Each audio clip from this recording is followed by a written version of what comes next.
Operation सिंदूर मोदी सरकार को महंगा पड़ गया। भारतीय जरीदे दी वायर के मुताबिक पाकिस्तान के खिलाफ जंग के बाद से पाकिस्तानी रुपए के मुकाबले भारतीय करेंसी की कदर 12% तक गिर चुकी है।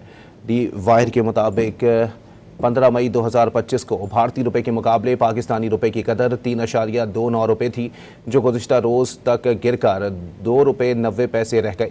भारतीय रुपया न सिर्फ पाकिस्तान बल्कि बांग्लादेशी टके के मुकाबले में भी 10% तक गिरा, जिसके बायस से ये मुसलसल दूसरे साल एशिया की बदतरीन कारकर्दगी दिखाने वाली करेंसी बन गया है।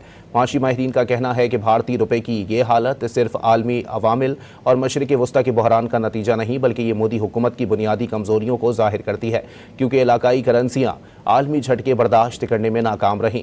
अखबार ने मजीद कहा कि पाकिस्तान की IMF प्रोग्राम में शमूलियत के बावजूद भारतीय करेंसी की बेकदरी भारतीय माशी नाकामियों की अक्कासी करती है।